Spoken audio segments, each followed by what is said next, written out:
আর কর্মসংস্থানের কথা কি বলবো, কর্মসংস্থান তো আমাদের এই যে মাননীয় অর্থমন্ত্রী যিনি খুব গর্বের সাথে সংসদে বলেছেন যে বিএনপি সরকার যখন ক্ষমতায় আসে তখন ম্যাক্রো ইকোনমিতে কোনো সংকট তৈরি হয় না। তো এখন আমার এটা শুনে মনে হয়েছে যে দার্শনিক হেগেল তাকে নাকি তিনি নাকি উল্টো মানে হাত নিচে পা উপরে এভাবে নাকি তিনি হাঁটতেন। তো তার তত্ত্বকে নাকি সোজা করেছেন কার্ল মার্কস। এখন বিএনপি সরকার যে আপনার পা নিচের দিকে মানে পা পেছনের দিকে এবং মাথা পেছনের দিকে দিয়ে সামনের দিকে হাঁটার চেষ্টা করছে, এটাকে ঠিক করবে কোন কার্ল মার্কস? কারণ তাদের যে ইতিমধ্যেই ইকোনমিক প্ল্যান বা যেটা তারা করেছে, ইতিমধ্যে আইএমএফের লোন পায় নাই, ফিচ রেটিংয়ে তারা নিচের দিকে নেমে গেছে, মানে ফিচ রেটিংয়ের আউটলুকে বাংলাদেশ নেগেটিভ এসেছে, এটার মধ্য দিয়ে সামনের বিনিয়োগ এবং কর্মসংস্থানে একটা ভয়াবহ ইম্প্যাক্ট তৈরি হতে যাচ্ছে।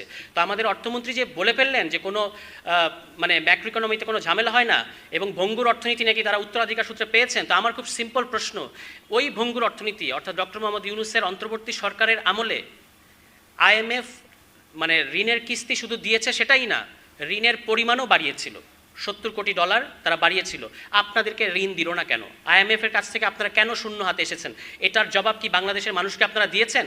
আপনারা লোন পান নাই, কারণ হচ্ছে আপনারা এনবিআর সংস্কার করেননি, আপনারা ব্যাংকিং খাতে পুরনো লুটেরাদেরকে ফিরিয়ে নিয়ে এসেছেন।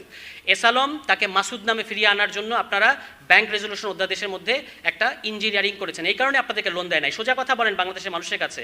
এবং এই যে নেগেটিভ আউটলুক আপনারা পেলেন ফিচ রেটিং, আপনারা জানেন যে যারা দাতা গোষ্ঠী যারা বাংলাদেশকে লোন দেবে তারা কিন্তু এই ফিচ রেটিং দেখে বাংলাদেশকে লোন দেবে, বা দেবে কি দেবে না সেটার ব্যাপারে সিদ্ধান্ত নেবে। এবং এইটার কারণে ওই যে তারা বলেছে 1 কোটি কর্মসংস্থান, আমি একটু বিনয়ের সাথে বলতে চাই আপনারা 1 লক্ষ কর্মসংস্থান তৈরি করে দেখান। আমাদের এই জিডিপি যে গ্রোথ, এটার ব্যাপারে একটা প্রচলিত কথা হচ্ছে এটা একটা জবলেস ইকোনমি তৈরি করে। বিএনপি এটাকে যেখানে নিয়ে যাবে এই জবলেস ইকোনমিকে জব লস ইকোনমিতে নিয়ে যাবে। আমি আজকে বললাম আপনারা তারিখ সহ লিখে রাখেন, তারা বলেছে 1 কোটি কর্মসংস্থান তৈরি করবে।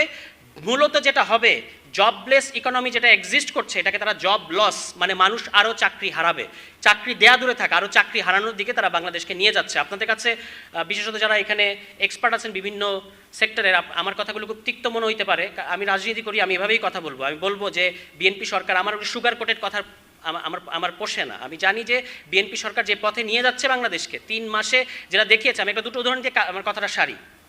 একটা হচ্ছে তারা খাল খনন কর্মসূচি করছে। এখন কি অদ্ভুত কাণ্ড তারা করেছে আপনারা জানেন?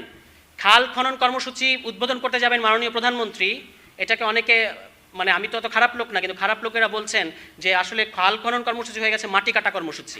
এনিওয়ে, তো এই খাল খনন কর্মসূচি তিনি করতে যাবেন, এ কারণে 200 গাছ কেটে ফেলা হয়েছে এবং সেই গাছগুলো বিক্রি করছে বিএনপির লোকেরা, 1 নম্বর। দ্বিতীয়ত হচ্ছে খাল খনন করবেন বলে একটা খাল যেখানে অলরেডি পানির প্রবাহ আছে সেই পানি পুরোটা সেচে এটাকে একটা শুকনো জায়গা পরিণত করে সেখানে বাঁধ দিয়ে তারপর ওনাকে দিয়ে কোদালে কোপ দেওয়ানো হয়েছে এবং উনি যাওয়ার পরে আবার বাঁধ খুলে দেওয়া হয়েছে। এভাবে চলছে খাল খনন কর্মসূচি।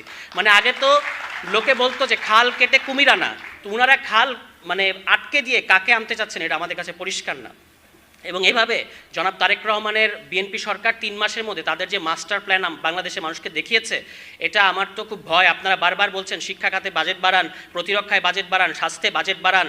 এখন এই বাজেট বাড়ালেই তো আমার মাথায় কাজ করে যে এটা তো আরও লুটপাটের ক্ষেত্র প্রশস্ত করছে।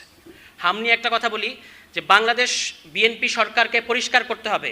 আর কতদিন বিগত অন্তর্বর্তী সরকারের উপর দায় দিয়ে আপনারা নিজেদের দায় এড়িয়ে যাবেন?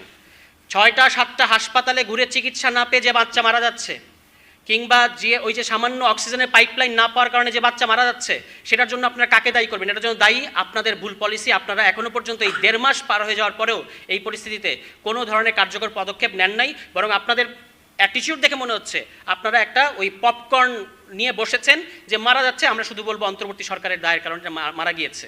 এবং প্রতিরক্ষার বিষয়ে লাস্ট কথা আমি বলি, বাংলাদেশ রাষ্ট্র গোড়া থেকেই এখানে যারা প্রো ইন্ডিয়ান যে ব্লক তারা একটা ধারণা সৃষ্টি করেছে আমাদের কোনো স্থায়ী সেনাবাহিনী দরকার নাই, আমাদের কোনো বর্ডার গার্ড দরকার নাই। তার কারণ হচ্ছে আমরা তো চারিদিকে বন্ধু বেষ্টিত হয়ে আছি। এবং এটা যে কত ব্যাপকভাবে আমাদেরকে ব্যাকফায়ার করেছে এটার প্রমাণ হচ্ছে এই যে আরাকান আর্মি, এই আরাকান আর্মি আমাদের জেলেদেরকে ধরে নিয়ে যাচ্ছে, আমাদের ট্রলারগুলোকে আটকে রাখছে, কয়েকদিন পরে তারা হরমুজ প্রণালীর মতো টোলও নেওয়া শুরু করবে। এবং সেইটার ক্ষেত্রে বাংলাদেশ একটা আধুনিক রাষ্ট্র হওয়ার পরেও তার কিন্তু কোনো প্রতিক্রিয়া আপনারা দেখতে পাচ্ছেন না। ফলে প্রতিরক্ষা, গণপ্রতিরক্ষাকে মাথায় রেখে যদি আমরা আমাদের প্রতিরক্ষা সাজাতে পারি, যেটা আমরা আমাদের 24 দফার মধ্যে বলেছি, তাহলে বাংলাদেশকে সমীহ করা শুরু করবে দক্ষিণ এশিয়ার রাষ্ট্রগুলো, বিশেষত যারা আমাদেরকে চারদিক থেকে বেষ্টন করে রেখেছে। সবাই ভালো থাকবেন। আসসালামু আলাইকুম।